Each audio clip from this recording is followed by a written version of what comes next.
አዋቂ ሰው በ3 ሰዓት መንግሥተ ሰማያት ሲገባ አላዋቂ 300 ዓመት ሞልቶትም አይመለስም። አንተም ታማልዳለች አታማልድም እያላችሁ ጥቅስ ከምትመርሱ ማማለዷ ውዳሴ ማርያም ደግሞና ሞክሩት። ዛሬ ተመልከቱ፣ ንስሐ ለመግባት እንሰንፋለን። ነገ ካህን የማናገኝበት ጊዜ ሊመጣ ይችላል። ይሄ መሬት የሰይጣን ነው፣ ይሄ ሀገር የሰይጣን ነው አይባልም። ለሰይጣን ሀገር የለውም። አሳ እንደሚበላ እንደማይበላ እኮ እናንተ ምንም ባትባሉ ታውቁታላችሁ። ሰው ግን ይበላል የሚል መልስ ድንገት ባገኝ ብሎ ነው ጊዜ የሚጠይቅ። በግን እንግዲህ ጠንቋዮች ያሉታልና እኛ አለናለድም ኃጢአት ነው ሊባል የአጋንንትን መጠጥና የእግዚአብሔርን መጠጥ አንድ ላይ አትጠጡ ነው ያለ እንጂ ቡና የአጋንንት መጠጥ ነው ግን አለ። ሰይጣን መነኩሴ መልሶ ስላሳሳተ ምንኩስና ኃጢአት ነው ምንድን ነው?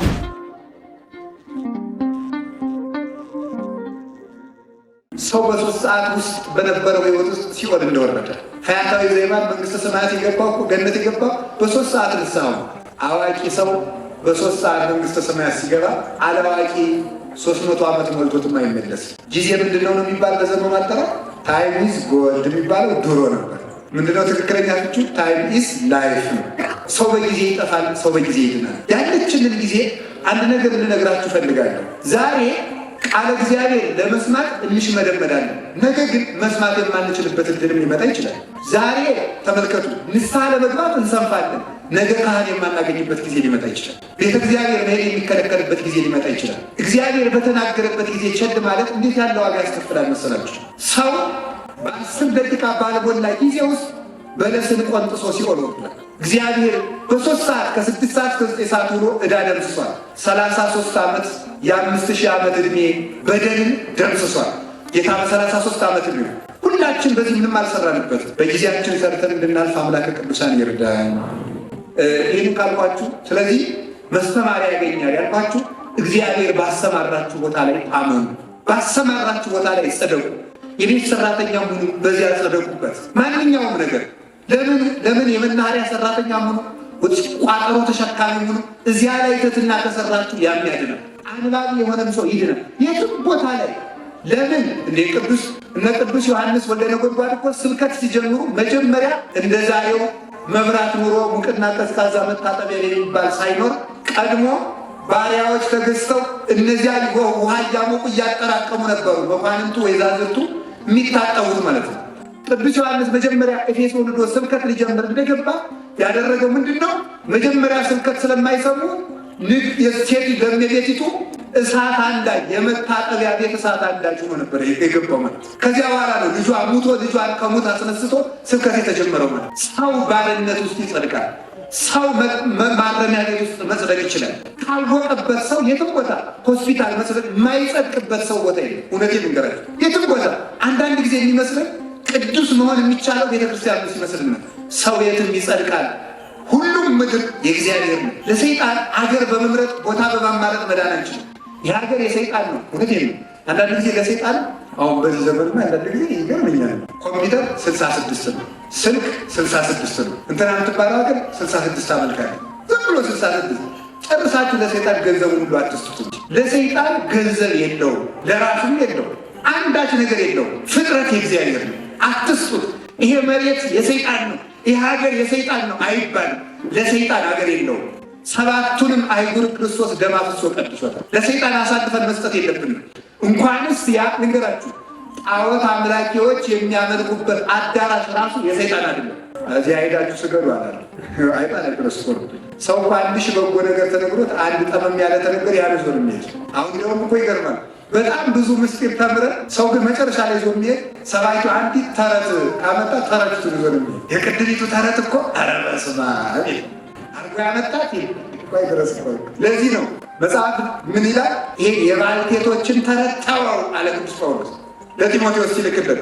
ተረት ከበዛ ሳቅና ድንቂያ ሲበዛ ሰው የሚያስቀውን ብቻ ይዞ ስለሚሄድ ማለት ነው። ልብ ብለን መስማት ይጠበቅብናል። እና ለሰይጣን ከጣዖት ቤት እንኳን ቢወስድ ነው የሚሉት ሊቃውንቱ።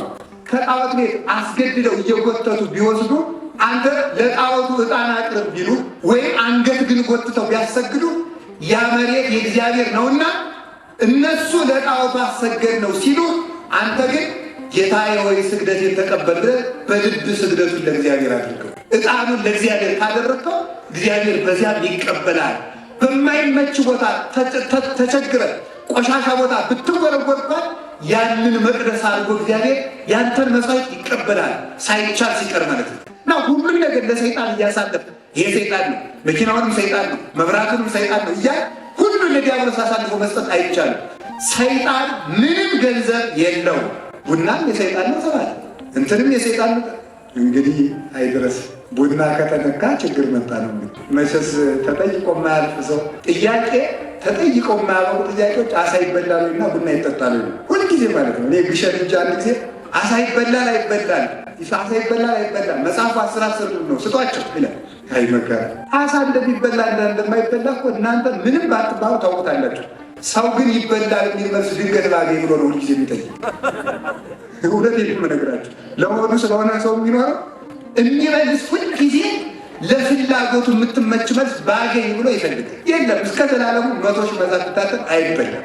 ግን አሳልፈን ቡና አይጠጣም ይጠጣል ነው። በዚያው ከተጠየቀ እንግዲህ ተናግሬ መመር እኔ በዚህ ዘመን እንደ ቡና አድርጎ ጉዳት ያደረሰብን ሰው የለም፣ ፍጡር የለም።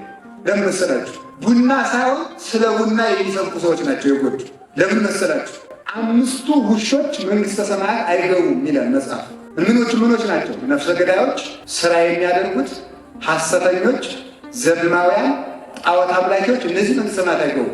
ዋናዎቹ ኃጢአቶች እነዚህ ናቸው። አውቆ ሰይጣን እነዚህን ኃጢአቶች ሰው እያረደው ይሄ እንዳይሰበክ አድርጎ ስለ ነፍሰ መግደል ስለ ነፍሰ ገዳይ እንዳይሰበክ አድርጎ ስለ አንድ የእንጨት ፍሬ እያከራከረ እንዴት እንደቀለደብን ልብ ብላችሁ ተመልከቱ። ነፍስ መግደል እየተስፋፋ ክቡር የሰው ልጅ ዘማዊ ሆኖ እረክሶ ጎስቁሎ ከዝሙት ባርነት መውጣት አቅቶት መስሎ እየኖረ ነጭ ለብሶ ውስጡ ግን እንደ ቁራ ጠቁሮ እየኖረ ደም የከፈለለት የመድኃኒዓለም ልጅ ኃጢአት አጎንብሶ ቀጥቅጦ እየገዛው ሰው አለ መሰላችሁ? የለም እኮ የነቀዘን እኮ ነን በእውነቱ ማለት ነው። መጽሐፍ ምን ይላል? ከአንበጣ የተረፈውን ትል በላው ኢዩኤል ነው እንደሚለው። አንበጣ የተባለ ክህደት ነው፣ ምንፍቅና ነው። ወይም ደግሞ መናፍቅ ሰራዊት፣ ሃይማኖት የሌለው ሰራዊት ነው። ከአንበጣ የተረፈውን ትል በላው አለ። ከክህደትና ከጦርነት የተረፈውን ኃጢአት በላው ማለት። አሁን ብዙ በጦርነት ያለ ብዙዎቻችን ደግሞ ኃጢአት በልቶ ጨርሰን ነው። ላዩን ቀለም ተቀብቶ ውስጡን ሌባ እንደዘረፈው ቤት በሉትን ብላችሁ ላዩን ቀለም ተቀብቶ አምሮበት ከውስጥ ሲገባ ሌባ የዘረፈው ቤት እና ተመልከቱ፣ ውስጡ በኃጢአት ነክሎ ፈርሶ ላዩ ግን ንጹህ ሆኖ የሚታይ ሰው እንደዚያ ቤት ያለ ምንም ረም ጥቅም የለውም። ከክርስቶስ ጋር አልተገናኙም። ስለዚህ መሰበክ ሲገባው ስለ ጥንቆላ ስለ ክደት መሰበክ ሲገባው ክርስቶስን መስለን እንደ ቀልድ እየታየ አብያተ ክርስቲያናትን ማቃጠል ሰው ማረድ ሽንኩርት እንደመክተፍ ሲቀል እየታየ ይህ መሰበክ ሲገባው በአንድ እንጨት ፍሬ እየተከራከረው ቡና ይጠጣል አይጠጣም። ይህኑ ጽድቁ ስንት ክደት ሥላሴን ሳናውቅ ስለ ቡና እንከራከራለን። ሥላሴን ሳናውቅ አብ ወልድ መንፈስ ቅዱስ ማለት ምን ማለት ነው ብለህ የምታምነውን አምላክ በትክክል ሳታውቅ ስለ ቡና ጥያቄ መከራ ጻፍ ረዲ አይድረስ ነው። ባይታዊ 3 ወር ከመነነ ስብከት ጀምር ቡና የጠጣችሁ ወዮላችሁ፣ ምን ነው የገደላችሁ፣ ምን ነው የዘሞታችሁ፣ ምን ነው ዘረኞች ወዮላችሁ፣ ሀገር የምታፈርሱ ወዮላችሁ። አሁን ቡና ይጠጣልና አይጠጣም አላልካችሁ። ትልቁ ነገር ቅድሚያ ለሚሰጠው ቅድሚያ መስጠት እንድንሰጥ እግዚአብሔር ይርዳል። ቡና ማን የፈጠረው እንጨት ነው? እግዚአብሔር የፈጠረው ፍጥረት መልካም ነው አይደለም? እግዚአብሔር የረከሰ ፍጥረት ፈጥሯል። ሰይጣን ራሱ ቅዱስ ፍጥረት አልነበረም ነው? ማን ነው የበደለ? ራሱ። ታዲያ ቡና መልካም ፍጥረት ሆኖ ከተፈጠረ ምን አድርጎ ነው የማይጠጣ ስንላቸው እንዲህ ይላል፣ ሰይጣን መቋደሻዬ ነው ብሏል ይላል። ሰይጣን እንግዲህ እንጀራ መቋደሻዬ ነው ብል ራብ ልናልቅ ነው። እውነቴን ነው የምነግራችሁ። ሰይጣን ሲጀመር እውነት ይናገራል አይናገርም? መጽሐፍ ቅዱስ ላይ የተጻፈው ይሄ ነው። ዮሐንስ ወንጌል ምዕራፍ 8 ላይ እሱ የሐሰት አባቷ ነው፣ የሐሰት አባቷ ሐሰትንም ሲናገር ከራሷ መንጭቷ ይናገራል ብሎ ነው የሚናገር። ስለዚህ ሰይጣን የኔ ነው ያለው ሁሉ እንግዲህ ሰይጣን ቤተክርስቲያን የኔ ናት ልንሰጠው ነው? አንሰጠው። አንዳንዶች ደግሞ ባለዛሮችና ጠንቋዮች ይጠቀሙበታል። በግን እንግዲህ ጠንቋዮች ያርጉታልና እኛ አንበላም ነው ኃጢአት ነው ሊባል። ስንዴ እኮ ከሙስሊም ቤት ቂጣ ሆኖ ይፈተታል፣ ከእኛ ቤት አይበላም ሊባል። ሰው እንዳጠቃቀሙ ፍጥረትን ይጠቀምበታል፣ ራሱ ያረክሰዋል። ቡና ያረከሰ ፍጥረት ነው የሚል ፈጽሞ የለም። ቡና ለምን ሰተት ብሎ እንደገባ አላውቅም። አሁን እንኳን መታገል። አንዳንዶቹ ደግሞ ቆሮንቶስ መልእክት ላይ ቅዱስ ጳውሎስ የአጋንንትን መጠጥና የእግዚአብሔርን መጠጥ አንድ ላይ መጠጣት አትችሉም ብሏል። ይላል። የአጋንንትን መጠጥና የእግዚአብሔርን መጠጥ አንድ ላይ አትጠጡ ነው ያለ እንጂ ቡና የአጋንንት መጠጥ ነው ግን አለ።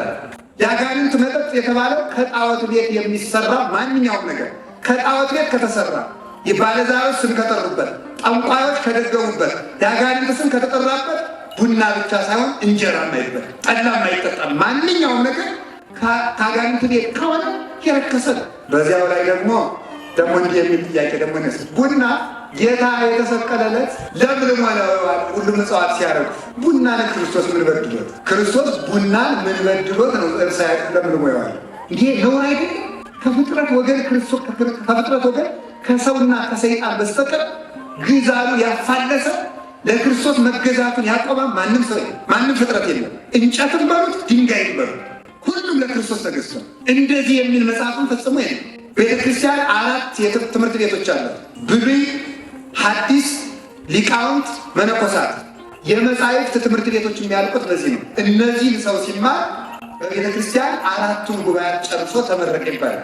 በ4ቱም ጉባኤያት ውስጥ ቡና አይጠጣም የሚልና ክርስቶስ የተሰቀለለት ለምልሞ ውሏል የሚል መጽሐፍ ጨርሶ አይገኝም። እንግዲህ የቤተ ክርስቲያኒቱ ትርጓሜ ቤት ከሌለ ማን አመጣው ሊባል ከየት ታመጣላችሁ? ቤተ ክርስቲያኒቱ ዋናው ወስኖ የሚያኖራት በደንብ አስተውሉ፣ ትርጓሜ ቤቷ ነው። የመጽሐፍ ትምህርት ቤት ያላለውን መናገር ፈጽሞ ነውር ነው። አባቶቻችን አልተረጎሙም። ቄርሎስ ብሏልን? አፈወርቅ ብሏልን? ቅዱስ ያሬድ ብሏልን? አባ ጊዮርጊስ ብሏልን? አቡነ ተክለ ሃይማኖት ብለዋልን? ወይስ ማን ነው ያለው? አግናጤዎስ ብሏል? ሄሬኔዎስ ብሏል? አላለ። አቡሊዲስ ብሏል? ሳዊሮስ ብሏል? አላለ። ታዲያ እንግዲህ ነቢያት ሐዋርያት ብለዋል? አላሉ። ከጣዖት ቤት ከተሰዋ ስመ አጋንንት ከተጠራበት ግን ሁሉም ክልክል ነው። ይህን ነው ለይታችሁ ማወቅ የሚገባው ማለት ነው። ይህን ነው። ሌላ ሰው ያሳማል፣ ሰው እንጀራ እየበላም ያማል፣ ጠላ እየጠጣም ያማል። ስለዚህ ሁሉ ምንም እንደሚገባ ማለት ነው። ከዚያ ውጭ ግን የአጋንንት ስም ቦአቦን፣ ቶና፣ በረካ እያሉ የሚጠሩ አሉ። አቦል ቶና ይሄ ኃጢአት ነው። የአጋንንት ሰው እንደሚጠጣው ሻይ እንደሚጠጣው እንጀራ እንደሚበላው እንጀራ ካስፈልገው መጠጣት መብላት ይችላል። 3 ጊዜ ማብላት 4 ጊዜ ማብላት እንትን መጎዝጎዝ እንትን ማጥያጥያስ ግን ነው። ሰምታችኋል አይደለም? ይሄ ከተማ ሰው የሚያጥያጥ ሰው አለ። ዝም ብሎ በዚህ ምንድነው ስሙ ቡና ስታፈሉ በዚህ የምትደጋግሱት ነገር እንደዚህ ያለውን ነገር ፈጽሞ ይህንን አሸንታ የሆነ ነገር በጣም እንደምንፈልገው ምግብ ዝም ብሎ መጠቀም ይቻላል። ነገር ግን ሰው አልጠጣም ቢል ግን ነውር አይሆንበትም። ሰው ስጋ አልበላም ቢል ነውር እንደማይሆንበት በድርሳነ ጽዮን በሌሎቹ በድርሳነ አቡነ መብዓ ጽዮን በዜና ሥላሴ ተጽፎ ይገኛል። ተአምር ነው። ምሳሌ አንድ ነገር ንገራችሁ። አንድ ወንድ ወይም አንድ ለምሳሌ አያድርገውና አንድ ካህን በአንዲት ሴት ምክንያት ክህነቱን ቢያጣ ሴት ኃጢአት ነው አይደለም? እሺ አንዲትን መነኩሲት ድንግል የሆነች ድንግል መነኩሲት አንድ ወንድ ከክብር አሳንሰው ቆቧን ቢያስጥላል ወንድ ኃጢአት ነው አይደለም? አይደለም። ለምንድን ነው የማይሆነው? ያ ማለት ነው። ታዲያ ስንት ሰው ያሰናከሉ ሰዎች አሉ። ሰው ስላሰናከሉ ስንት ወንዶችን ያሰናክሉ ሴቶች ስላሉ ሴት ኃጢአት ነው ከተባለ ሴቱ ላይ አይጸድቅም ማለት ነው። እንደዚህ ያለ መጽሐፍ አለ። እንደዚህ ነው ማሰብ የሚጠበቅባችሁ ማለት ነው። በቡና ያሳተው ሰው ሰይጣን፣ በቡና ያሰናከለው ሰው ሊኖር ይችላል። በበግ ያሳሳተው ሰው ማለት፣ በእንጀራ ያሰናከለው ሰው ማለት፣ በብዙ ነገር ምን እሱ ብቻ በቀሚስና በቃባም እኮ አሰናክሏል። በቆብም እኮ ሰይጣን አታሏል። ታዲያ ሰይጣን መነኩሴ መልሶ ስላሳሳተ ምንኩስና ኃጢአት ነው ልንል አይደለም። ፈጽሞ እንደዚህ አይደለም። ለይቶ አበጥሮ የጥንቆላውን ለጥንቆላ ለይቶ እንዲህ ያለው አጋንንት ጋር ዛሬ ረቡዕ ነው ዓርብ ነው ሳይል ወደዚህ ጥጋጥግ ሳይጠቁ ማንኛውም ፍጥረት አመስግኖ ቢመገቡት በእግዚአብሔር ስም የተቀደሰ ነው። እሱ ብቻ አይደለም። ኢትዮጵያዊው ሊቅ መምህር አካለ ወልድ ቦሩ ሜዳ የነበሩት አሁን በአፄ ምኒልክ የነበሩት ማለት በአፄ ቴዎድሮስ የነበሩት ማለት ነው። የቤተክርስቲያን ሊቅ ናቸው። ከሌላ እምነት ድርጅት ጋር ክርክር ገጠሙ። ክርክር ሲገጥሙ ምንድን ነው ያሉት? በእምነት ሲረታ አንተ በሬውን ረደው፣ ግን የኔ ሃይማኖት ያንተን የምታምንበትን የረከሰ እምነት እንደሚያሸንፍ ስለማውቅ በሬውን ካረድከው በኋላ እኔ መልሼ አርጄ እበላዋለሁ። መጀመሪያ አረደ፣ አረሚው አይዛው አረደ በኋላ እሳቸው መልሰው ሲባርኩት እንደገና አዲስ ደም ፈሰሰ። ክርስቲያን የችግር ወቅት ከሆነበት የማያምኑትን ሰዎች እንጀራ ባርኮ ቢበላው እንኳን ነውር አይሆንበትም። ግን የችግር ወቅት ከሆነ ነው ለወዳችሁ እያላችሁ እየላችሁ ብትልጡ ነውር ነው። ነግሬያቸዋለሁ አይደል? በደንብ አንዳንድ ነገር ጥንቃቄ ማድረግ ስላለብን ነው። ስለዚህ የእግዚአብሔር ሰዎች ገብቶ መውጣት ይገባል። ጥራዝ ነጠቆች አትሁኑ። ደጋፊ ክርስቲያን አትሁኑ። በሞት ያፈርሰው ልጃቸዋል። ደጋፊ ክርስቲያን የትም አይደርስ። የአባ ገሌ ደጋፊ፣ የመምህር ገሌ ደጋፊ፣ እናንተ የቤተ ክርስቲያን ናችሁ። የሚሳሳተው ሰው የሚያስተምር ሰው ካለ ትክክለኛውን ትይዛላችሁ። ሲሳሳት ስህተት ነው። ይሄ የቤተ ዋናው ነገር በጧት እንደተነጋገርነው የነበራችሁ ሰንሰለቱን ጠብቆ የመጣ ትምህርት ካለ ትምህርቱን ያዙ፣ ትድናላችሁ። እንድንድን እግዚአብሔር ይርዳን። ስለዚህ ሳይገቡ የወጡ ሰዎች ሰው ያደናብራል። ገብቶ መውጣት ያስፈልጋል። መጀመሪያ ሊማር ይገባል፣ ተምሮ ሊሰብክ ይወጣል። ሳይገቡ የወጡት ናቸው ብዙ ሰው እንደወጡ የቀሩት። ገብቶ መውጣት ያስፈልጋል። በእኔ በኩል የሚገባ መጀመሪያ ይገባል፣ ይማር፣ ቀጥሎ ሊሰብክ። ሳይማር ማስተማር ነውር ነው ፈጽሞ። ይገባል ወደ ምግባር ወደ ሃይማኖት፣ ይወፅእ ወደ ምግባር ይሰማራል። ያመነውን ሃይማኖት ይተገብር ይሰማራል። ይሄንን ነውና ገብተን እንድንወጣ ገብታችሁ መውጣትን እወቁ ማለት ነው። ገብተን ነው እንጂ ማወቅ በዳሪው ናቸው። አንዳንድ ጊዜ ቤተክርስቲያን ውስጥ ብጥብጥ ስላለ ካህናቱ እየተጣጡ ስለሆነ ቤተ ክህነትም ጵጵስናው ጠብ ስላለ እንዲሁ በዳር ሆኖ መኖር ይሻላል አትበሉ። እስኪ ሁላችሁም ወጥ ስሩና ጥሩ ወጥ ሰርታችሁ ዝም ብላችሁ ስታሸቱት ዋሉና ትጠግቡ እንደውት ትችላላችሁ። ከፍቶ መብላት ክርስትና ቀርቦ የሚመገቡት እንጂ በዳር ሆኖ የሚያሸቱት ወጥ አይደለም። ገብቶ የሚዋሉበት ባህር ነው። ወንዝ ዳር ሄዳችሁ ቁማችሁ ውላችሁና ትነጹ እንደው እስኪሉት ገብታችሁ መታጠብ ነው። እውነት ነው። መድኃኒታችን ኢየሱስ ክርስቶስ የቸርነት ባህር ነው። ገብቶ የታጠበ ይነጻል። በር ላይ የቆመ ግን ከነሱ ይኖራል። እሱም ጠቅጥሎ ሲወደ ያወርደዋል። ግን ወደ ቤተክርስቲያን ቀርቧል። እግዚአብሔር ቸርነቱን ቅመሱ። ማርያም ታማልዳለች አታማልድም እያላችሁ ጥቅስ ከምትመዙ ማማለዷን ውዳሴ ማርያም ድገሙና ሞክሩት። ቅመሱ። ይኸው አሁን ወደ ፊት ይገራል። ማርያም ታማልዳለች አታማልድ ብላችሁ አንሰ ታማልዳለች ማስረጃ ና ለምናትና ታማልዳለች። ይህ ነው መልሱ። እውነት ነው። 3 ቀን ውዳሴ ማርያም ብትደግም የፈለግከውን ነገር ትሰጣለች። እንደዚህ ያለ ማለት የአቡነ ተክለ ሃይማኖት ደቀ መዝሙር የኔ አባት እኮ ምግብ እኮ ይሰጣል፣ ውሃ ሲጠማ ጠላም ያጠጣል እንዳለ ሁሉ የጠቋዩ ያጠጣል። ሲኔን ሙሰለኛል ና ና አሁንማ አትገድም ነገርም መጣ። በበነጋው መጣ። ሲመጣ ቀስቱን ይዞ መጣ። አቡነ ተክለ ሃይማኖት እያማተቡ ሲወጡ ቀስቱ ለብቻ ሰውየው ለብቻ ወደቀ። አላገባ ምንድን ነው የምትፈልገው አለ። ጠላ አለ። ውሃውን ባረኩና ጠላ አድርገው ሰጡና ጠጣ አሉ።